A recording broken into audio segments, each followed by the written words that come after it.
me ask you a very personal question. What's going to happen to you when you die?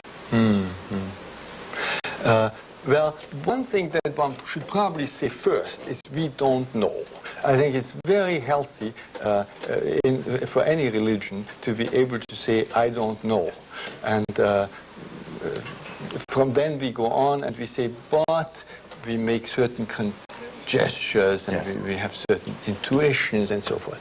Now, in the Christian tradition, this is even more problematic because although I do believe in the traditional teaching, the language that the traditional teaching uses is not our language anymore. We can't see things like that anymore.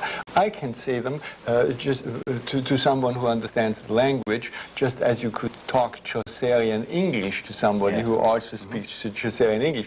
But if you try it on a bus, you won't get very far.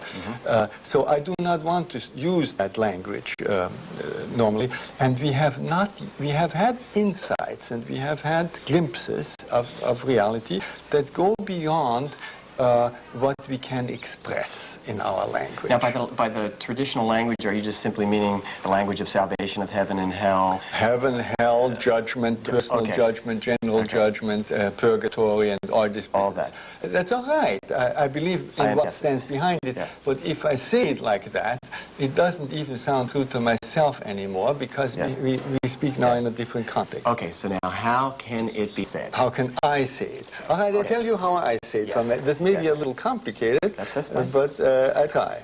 This is how I say it to myself.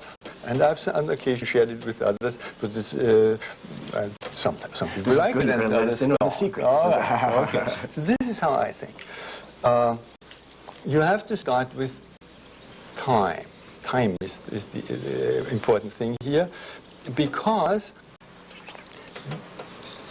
if I ought to define death, I would not try to do it with brain death or some other medical thing, yes.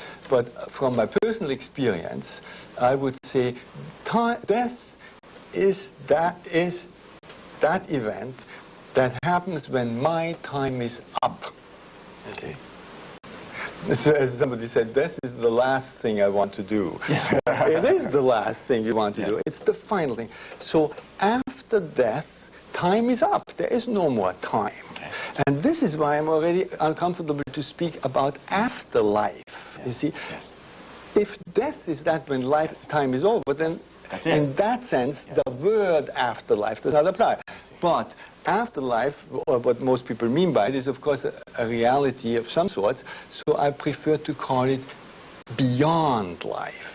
And this beyond life, we experience already here. You and I and everybody else, every day, every minute, we experience something that is not in time, but stands out about time. That's what we call human existence. We exist. That means literally we stick out. We stick out from time into that which is beyond time. And we call it now. Now is not in time.